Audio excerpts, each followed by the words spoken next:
So Stickage is a national technology consultancy with a single-minded focus on improving business performance by deploying best fit technology solutions.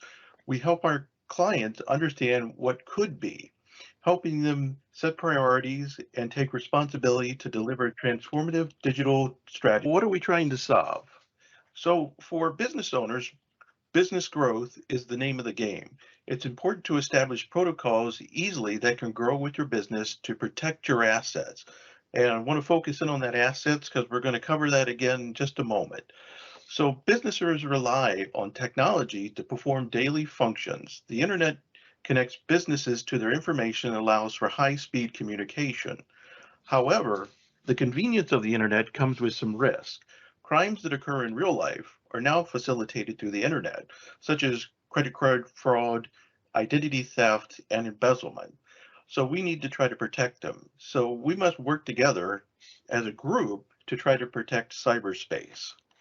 All right, so what we're going to cover today is security fundamentals, both in the physical world as well as cybersecurity. We're going to cover controls that we put in place with the managed service providers to protect the businesses. And then we're going to see how the MSSP, or the managed security service provider, augments that and becomes, if you will, an ADT, or a security provider that manages and monitors all the controls in real time and provides an extra layer of security. So first, what is security? So security, in essence, we have an asset that we need to protect.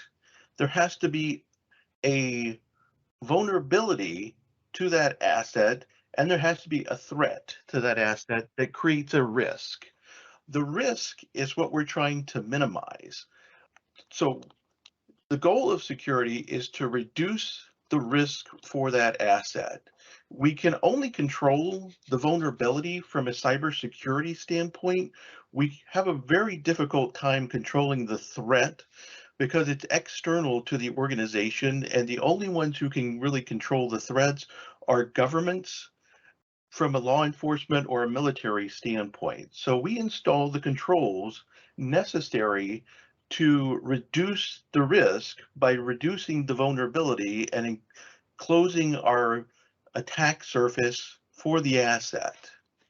So the first rule of security is to protect the people. The first rule of cybersecurity after protecting the people is to protect the data relates to the people as well as to the entities of the business themselves. In cybersecurity, after we've detected the people, we really want to protect that data because the data is the crown jewels of an organization. And we have to ask ourselves, how long can a business function without their data? So with that, how do we protect the data? So in the cybersecurity world, there's something called the CIA triangle. So we have to maintain confidentiality or the need to know. We categorize the data, we label the data, and we only allow the appropriate people to have access to that data. Integrity is the second item, and that is the data must stay the same and be accurate across time. Next is availability. The availability of the data is very important so that the users have access to it when they need access to it. These are the three tenets of security for protecting the data. So confidentiality, integrity, and availability. With that, the next we're going to cover is the controls themselves. And what do we consider security controls? The first are physical controls. You can think of this as doors, locks, fire extinguishers. Those are the physical controls that we can put in place. The next we have is procedural controls. This is, you can think of as training, management policies, procedures that go in place to help protect the data.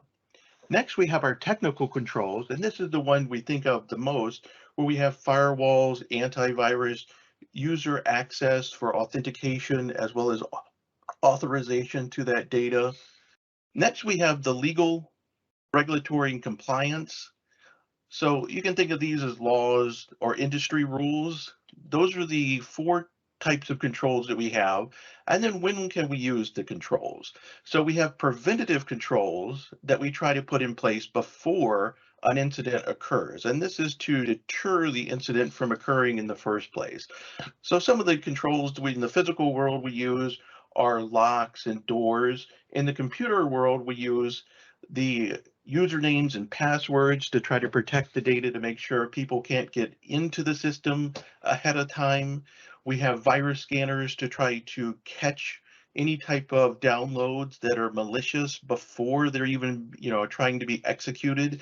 And we also have backups where we try to take images of the data before and while the data is in a good state. Next, we have the detective controls, and that's where the incident itself, we're seeing what's happening. So we have in the physical world, burglar alarms, fire detection systems, and fire suppression systems. In the computer world, we have firewalls, we have virus detection, so we can detect viruses as they begin to execute and know that they're beginning to do malicious activity and stop what they're doing before they actually get it started. And lastly, we have the corrective controls. The corrective control happens after an incident has occurred. You can think of this as the restores from backups.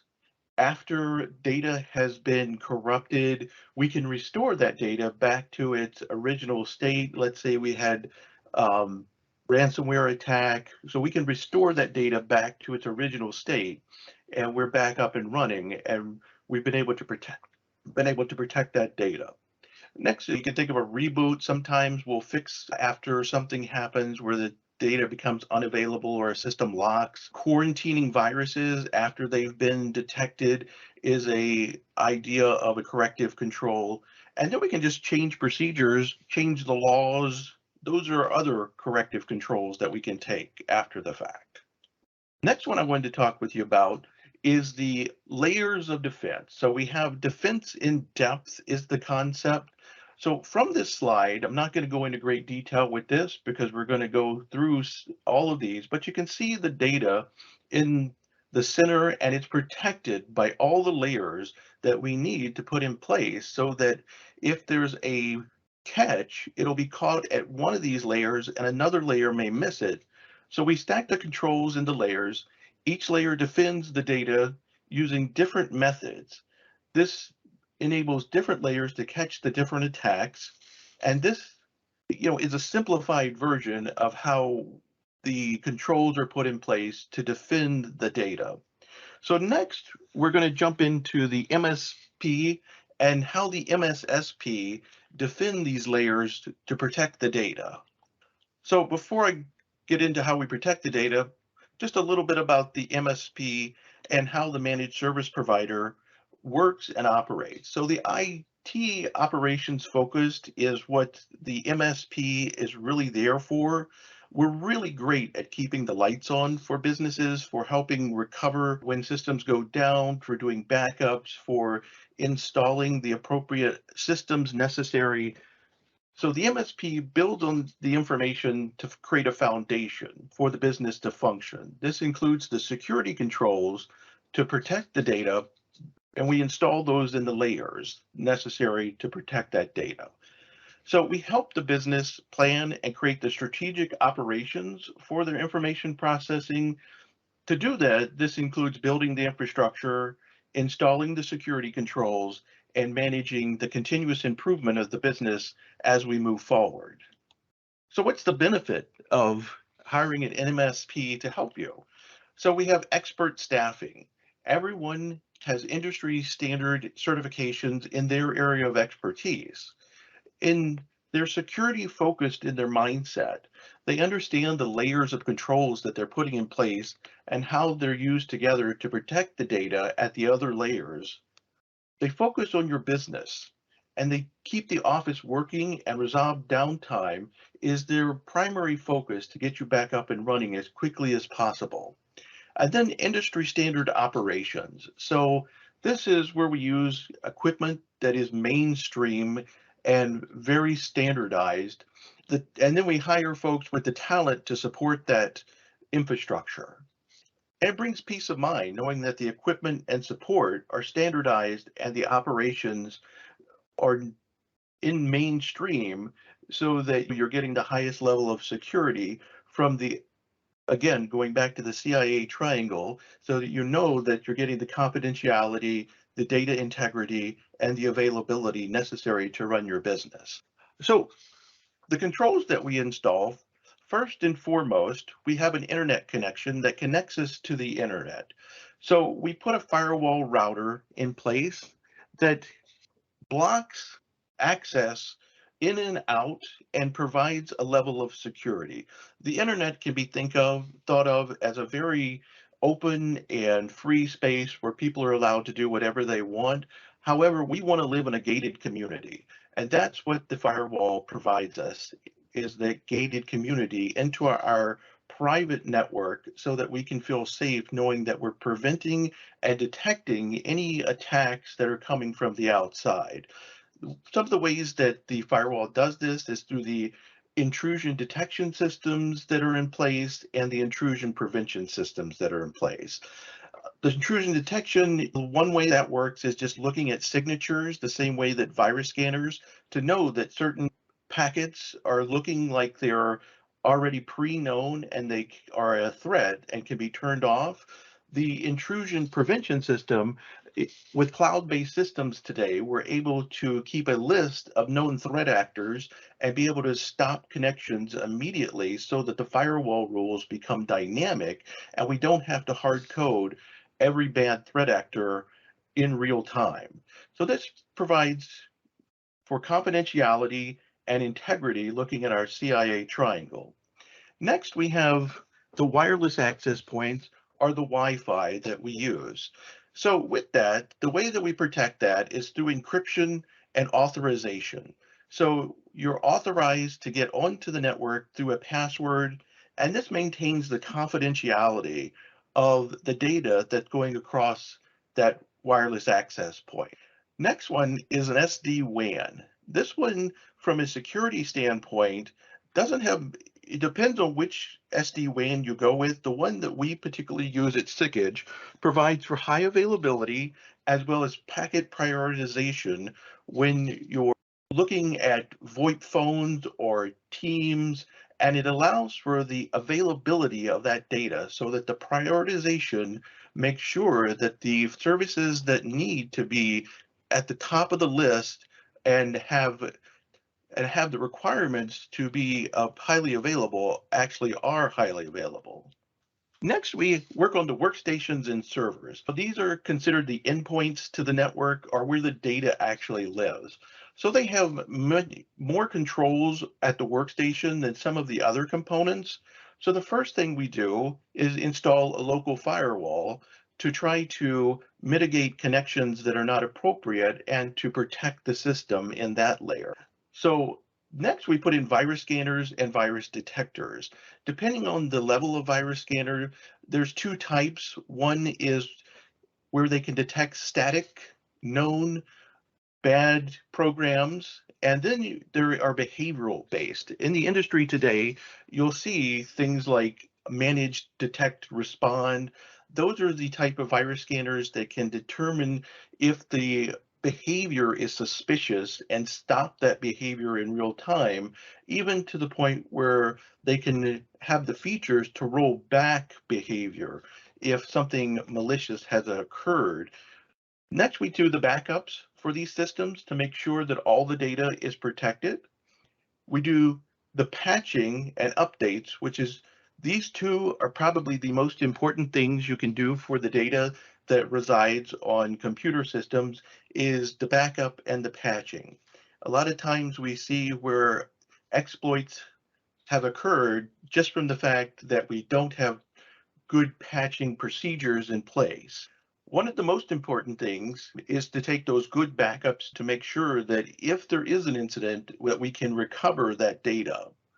Next on our layers here is just making sure that we have good procedures and protocols in place for authentication and authorization. So authentication is when we try to log into the system. We're just trying to determine the entity's identity to make sure that the person or system that's connecting is who they say they are. And then with the authorization, again, we want to make sure that the technical control is in place to be able to make the data confidential to only the folks who need access to that data. Some of the ways that we protect the data for availability is a redundant independent disk, what we call RAID, and that allows us to have high availability of the data in case drives were to fail underneath. The old saying in the industry, there's only two types of drives, those that have failed and those that will fail. So RAID is a good way to protect the availability of that data. And then underneath that, we have the ability to encrypt those hard drives. So it prevents folks, it's a preventative control to make sure if someone was to steal a computer, that the data remains confidential on that computer. So then we get into the procedures and the protocols necessary to facilitate the management layer of that data. These come through laws such as GDPR, HIPAA, and they provide for confidentiality of the data. Next, we have the internal policies to the organization that allow us to have the data integrity to make sure people are using the data in the appropriate way and the confidentiality of that data. Some of the examples that we have for internal policies are the acceptable user policy or the AUP. We have to determine what those backup schedules are going to look like. So that's a policy that we need in place. We have the user account and access management. Someone needs to be the data custodian and data owner of that data to be able to make sure that the right entities are having access to the right data at the right time.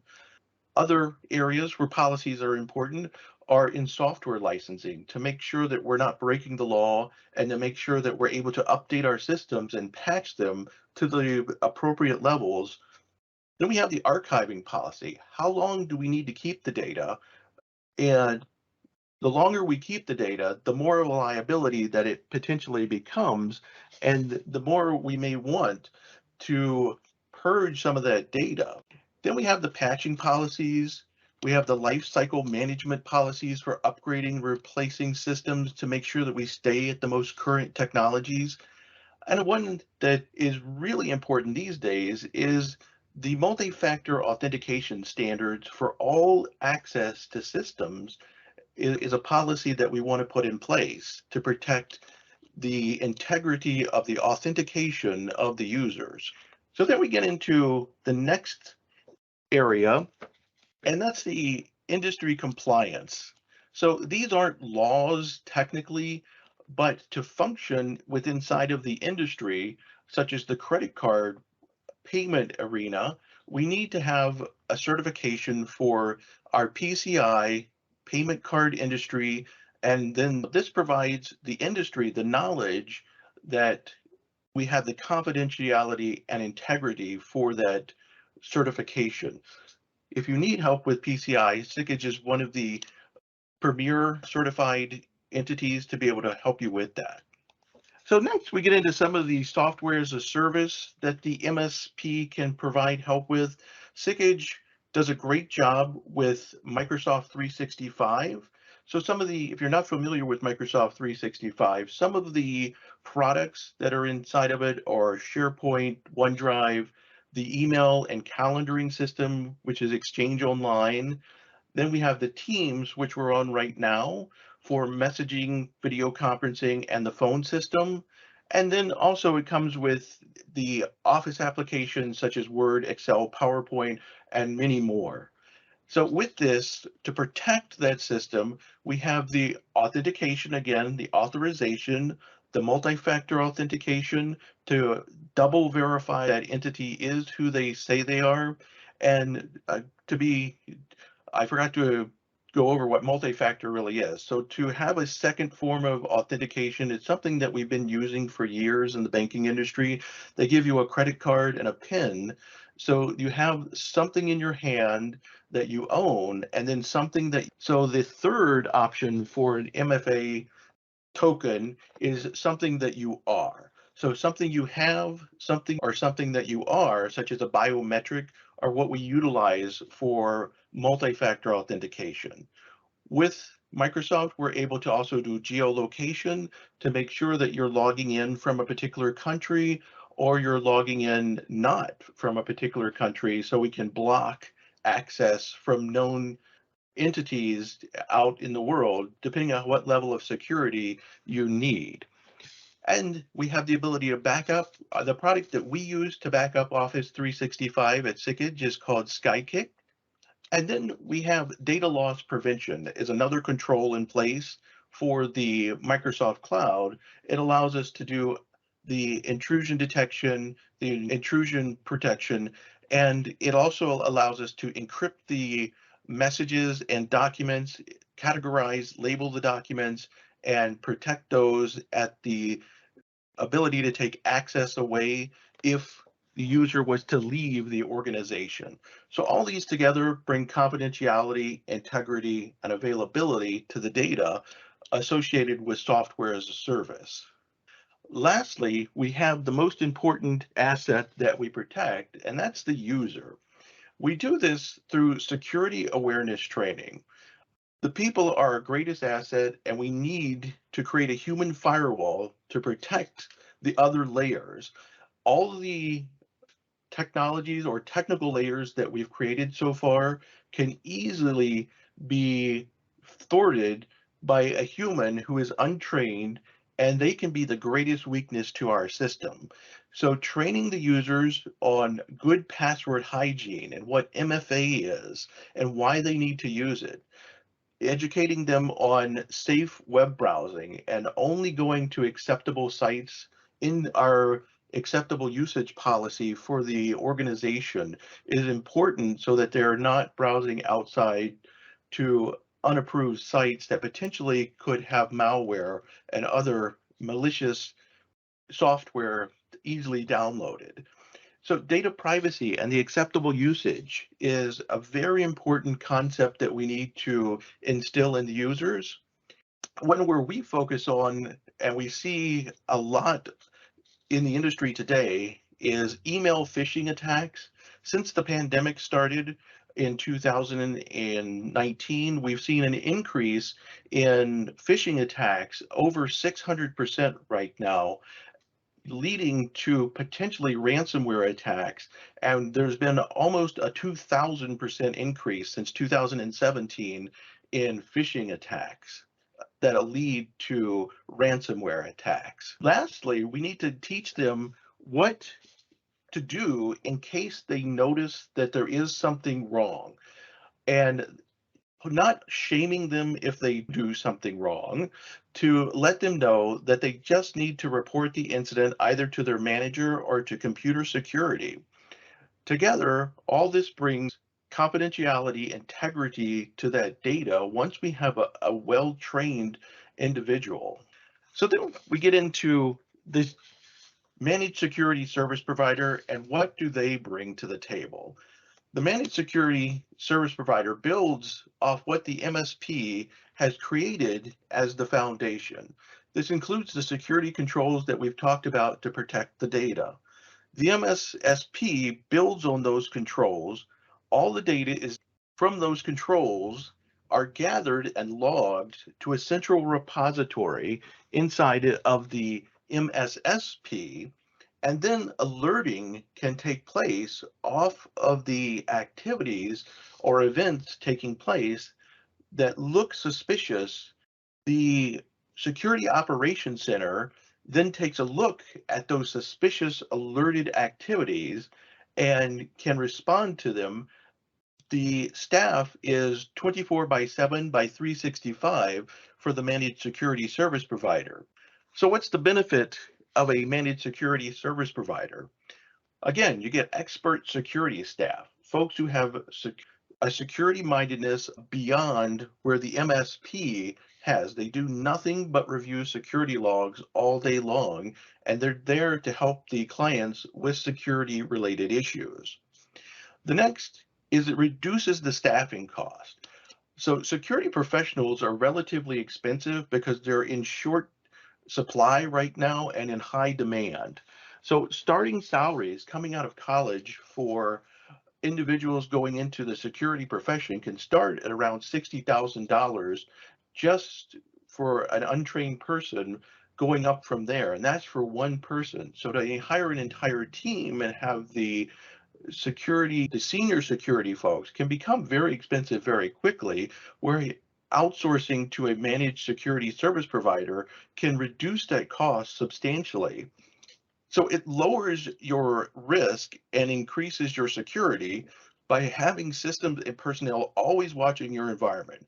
I mentioned ADT before. You can think of it like that somebody is always watching the camera. They're always watching the controls on your windows. They're always looking for any of the alerts that are signaling that there's suspicious activity going on at your house. This is one of the things that the managed security service provider brings to the table. The managed security service provider is also scalable. So if you have 5 employees or if you have 150 employees, the MSSP can grow with your business and scale to multiple businesses. Next, we have the logs. So logs are kept by default in our program for 6 months. However, in environments where retention is needed to be longer, such as a PCI environment that requires 1 year, the MSSP can accommodate that. The nice thing about these logs is they're very valuable during forensic investigation, and it speeds up the process to have everything in one place to look at all the historical logs together rather than during an incident have to go out and gather those logs. So it really reduces the cost by having those logs in one place. So the place that we keep these logs is called a SIM, or a Security Information and Event Manager. All the technical controls that we have for security that the MSP put in place are logged centrally to the SIM. There's a correlation engine that then does data analytics against all the messages that are being ingested and creates alarms for those suspicious activities. So once the alerts are created for those specific activities, they go to the Security Operations Center. And the Security Operations Center, or what we call the SOC, is manned 24 by 7, 365. They review all the SIM alerts and they tune the SIM if there's any false alerts. So if anything comes in that looks suspicious but really wasn't, they'll go back into the SIM, they'll go back into the algorithms, and they will tweak them to make sure that next time that they know that is not a suspicious activity and we won't be alerted on that. If there is suspicious activity, they will escalate and remediate those alarms for us, and they work with the client to understand what the incident actually was. With our situation here at Sikich, the escalation would go to our network operations center first, and then they would work with the clients. So that brings me to the end of the presentation.